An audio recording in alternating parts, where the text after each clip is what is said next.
I just feel so at peace with what happened now. And I just think that some of my family members are not there yet.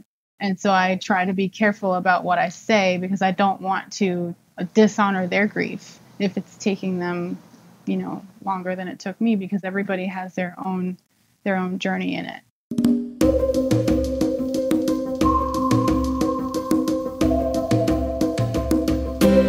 When someone passes away, the loss can bring us to our knees, metaphorically and sometimes literally. When it's literal, that's the body talking, echoing the heart. Crying can be like that too. Today, we look at intention, death, and tears.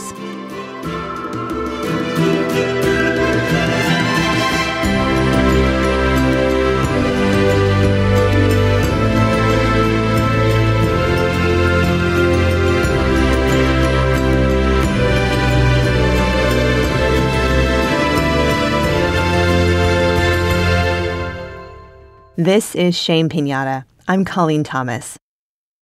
Welcome to Shame Piñata, where we talk about creating rites of passage for real-life transitions. Today, I would like to introduce you to Ryan Kluttz, a women's marriage coach based in Southern California. Ryan's work was recommended to me by a friend who really admires how intentional she is. I get up at about 5:15 so that I can have a solid hour and a half to myself, because I don't like to talk when I wake up, and I don't want anyone talking to me either. So instead of forcing my family to be silent when they wake up, I get up early so that I can have that time and space to myself, and then I get to journal and meditate and drink my tea, and then I take our puppy for a walk, and by then I'm ready to function on some level. And, if we run into someone who wants to interact with her or has a dog, I'm fully ready to have a conversation with another human being. And then I come inside and everybody's starting to get up. And that's definitely the most important piece for me. So yeah, starting off the morning, doing journaling and meditating, and then making sure that I have little bits of mindfulness throughout the day to keep it going. Do you have lists or things put around the house to remind you to drop into that place? I put it in my list of things to do for my daily tasks for work. Nice. Because someone pointed out to me that because if I do struggle with that, then the place where I don't struggle is my to-do list. And so if it's on my list, I'll do it. That's what's been happening. Nice. I had this random memory pop in my mind of when I was working at a new job and I had a big list of things to do to remember how to do everything because I was being trained and I was very nervous. I stepped away from the desk and I came back and somebody had seen my list, which I felt a little bit embarrassed about, that somebody had seen that I had this list, and they wrote, "Do a little dance" at the end of it. So I did a dance and I checked it off and I yelled, "I did a little dance." That's great. Yeah, that's kind of the types of pushes that I need. My husband will sometimes come out of the bedroom and see me hunched over my desk, and he'll try to gently say, "Maybe you should take a break. Maybe you should go meditate or something." And normally what I was doing before was brushing it off and, kind of feeling like, "Don't boss me around." Even though he wasn't bossing me around, he was making a suggestion and trying, because he could see that could be something that would be helpful for me in the moment. But I would get tunnel vision on what I was doing. And so now, and this is just really within the last couple of weeks, because my grandpa passed away at the end of February, and it really, as difficult as it was to deal with at first, I mean, he was 96, so it wasn't like we were completely shocked about it. We were just sort of enjoying the time that we had with him while he was still here. But when he actually passed away, it allowed me to see things differently and to start recognizing that as much as I love to check off boxes and complete tasks, is that what I want to be able to say that I did when I potentially reach 96 years old? Yeah. Or do I want to have, I really enjoyed myself? And that was one of those things that read and seen that list of the top 5 regrets of the dying. I'm fully aware of the idea of enjoying your life, and I do implement a lot of pieces of those ideas, but it just sunk in on a deeper level. So when Ryan and I first met to chat and get to know each other before the interview, we thought it would be wonderful to have her come on Shame Piñata and speak about rites of passage she'd been through with her husband and offer some perspectives in the realm of conscious marriage. However, during the interview, when she shared about the loss of her grandpa, the energy just kind of changed. And I think we both knew that this is what needed to be spoken about that day.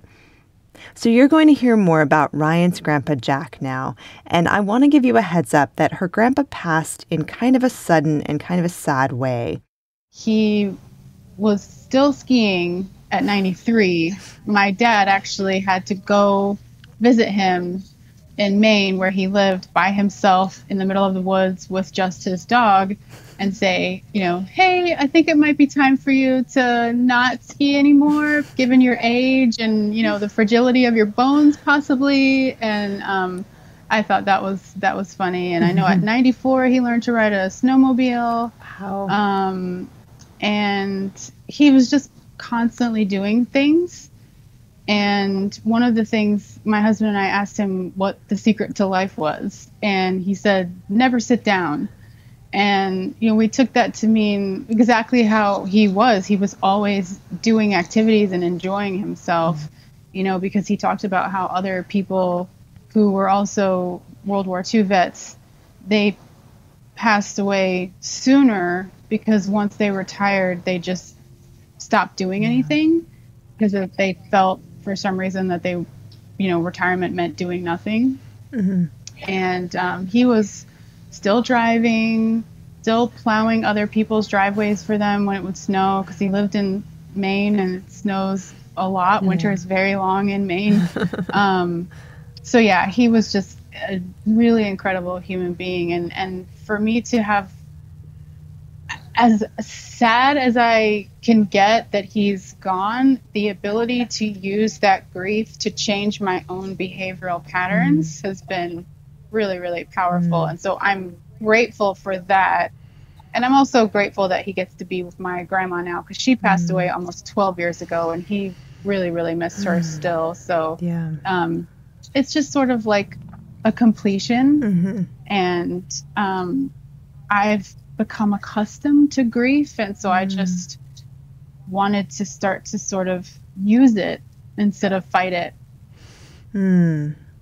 Can you say more about that, about using it? Yeah, I mean, I definitely, when I found out, it was an accident, actually. He had been plowing people's driveways, and he pulled his truck into the garage, shut the garage door, went in the house, and went about his evening, had dinner and everything, and then went to bed. He never turned his truck off. Oh, wow. And so his bedroom was right beside the garage, basically, just down a little hallway. And so carbon monoxide got into the house. And so he did go peacefully in his sleep. He lost, the dog passed as well. She was a very sweet dog. And so I allowed myself to have that time of just feeling the grief, just allowing the sadness to come out however it wanted to come out. I took off a few days and let myself just do whatever I felt like doing, which ended up being part of the way that I saw I could be allowing myself to be doing way more of what I want to do on top of building the career that I'm working on. And so once I was able to let that part pass, it became, the sort of the thing that I mentioned earlier of how do I want to feel about my life if I reach 96 or, so whenever it's the end for me, how do I want to feel? And I don't think that I would be proud of myself to say, well, I checked off all my boxes, so I just started to sort of pivot and be inspired by his life instead of continuing to be sad. I'll always miss him, but I felt like for the first time in losing someone, I really felt like I could ask myself the question, how can this serve me? Because going forward, we all lose people in our lives, and I can fully sit with the idea that you have to let the emotions pass, but I also want to learn from it. So that was a way for me to learn from the grief itself. What can I pull into my life that I loved about him? And in that way, he, continues to live on. Definitely. That's so beautiful. If you enjoy Shame Piñata, consider checking out Daily Magic for Peace. Daily Magic for Peace is a totally different kind of show that invites you to grab an item and do a simple ritual for peace in Ukraine. Episodes are less than 10 minutes long, with a focus on calming the nervous system and keeping your heart open.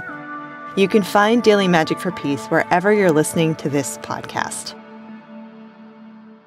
It's so rare for people to give themselves permission to feel the grief when they lose somebody, and especially what we've been experiencing with COVID. I think we've all become sort of extra numb to, it's been so overwhelming, and it's been difficult. And then there's the personal, and there's the collective, and there's the global, and there's so many layers to it. So I think even now it's even more amazing when people can give themselves the time to really feel so healthy. Yeah. I mean, within the last year, I think people either were forced to feel or, just tried even harder to push it down, which is super difficult when you're stuck at home and you don't get to see anybody. Yeah.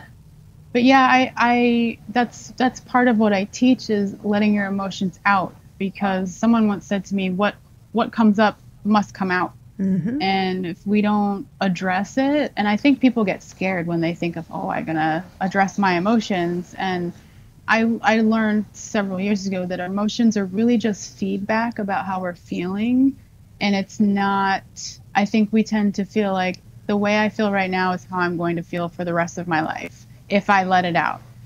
I'm scared of letting it out. And if we do let it out, it passes so much more quickly. It's been a week and a half, and I really miss him, but I don't get choked up when I talk about him anymore. And, a few days ago I still was. So I just give myself the time and space to let it out. And now I can feel the acceptance and the peace and the joy of who he was and the connection that we had. And I'm also really happy with the relationship that we had, because sometimes when someone passes away, you immediately think of all the things that you should have done or that you wish you had more time for. And I felt completely at peace with the fact that we visited him, I called him, we emailed, and I texted him pictures of our daughters and our dog, because he really loved dogs. And so I didn't have that feeling of, I wish we would have, seen him more. We did a lot, and we actually were planning on seeing him this summer. So there was a part of me that was missing that, and was, because even though he was 96, I really hadn't even thought about the possibility of not seeing him this summer. And so that was actually probably one of the hardest parts of the grief for me, was accepting that. But yeah, I agree that a lot of people don't allow themselves to sit with their emotions. And I think it's just kind of a societal norm that you need to just suck it up, keep on going. As the interview went on, our conversation turned to the power of tears, how they help us, cleanse us, rebirth us, how they are a physical process highlighting our body's innate ability to heal and self-regulate. And we both acknowledged times when we didn't want to cry out of a desire to protect someone else. Actually, just a couple days after I found out, I was listening to soothing music, laying on the couch, and going in and out of crying as my girls were sitting on the couch watching a movie. And I wanted to be able to let it out, but I didn't really want to talk to them about it in the moment. So I was, sort of in this in-between place where I know it's okay for me to cry in front of them, but I just kind of want to lay here and let it out. And as the tears were coming out, it felt like I had this thought of, this is a physical manifestation of just my body needing to release these emotions. and it's really powerful. And then if we follow it and let it happen, you know, if it's a safe enough place or we're just able to go there, let ourselves just drop into that, it can really just do what it needs to do. And yeah. It's just that it feels counterintuitive to do that. Yeah. Have you noticed your tears being different for different kinds of crying ever? Actually, no. I have not noticed that, but I feel like the next time I cry about something, I will start to pay attention, like, you know, how it feels when they're coming out. That's very interesting. When I'm really emotionally attached to something, when I'm really like, this is unfair, and I'm crying, you know, like a lot of content, then my tears are sort of small and hot. But then I had this other experience where I don't remember even what it was, but a couple of times something was just breaking my heart that was just sort of had a beautiful quality to it. It wasn't like tears of joy, but it was just, there was a lot of selfless feeling to it and innocence. I don't know how to explain it, but the tears were like cool and large, and they just had such a different feeling to them. And I was like, wow, this is crazy. My body I cry different apparently depending on like what I'm processing. I've never noticed a difference in temperature, but I guess the amount that comes out sometimes can differ. I actually, when I watched the live stream of the funeral, and, you know, I had already allowed so much of my grief to come out that when other people were speaking and crying, especially my dad, when he was speaking, because he was the second oldest, but my uncle that was the oldest died in a plane crash, almost 20 years ago now.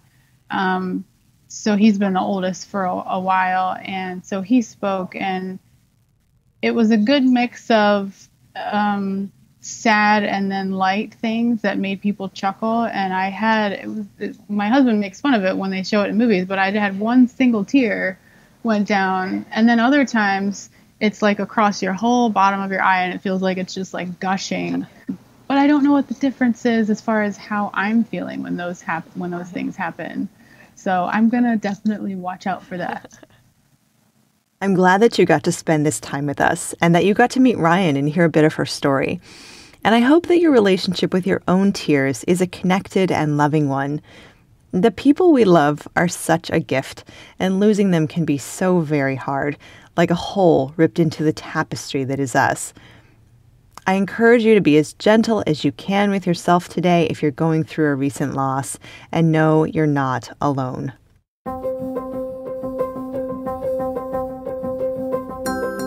Ryan Kluttz is a marriage advocate teaching women to empower themselves in their own marriages. She's been married to herself for 16 years and knows what it takes to make it amazing. Ryan currently lives in Southern California with her husband, 2 daughters, and their puppy. Find her work at marriedandmanifesting.com. Our music is by Terry Hughes.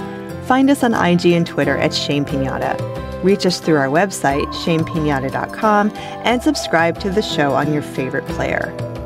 I'm Colleen Thomas. Thanks for listening.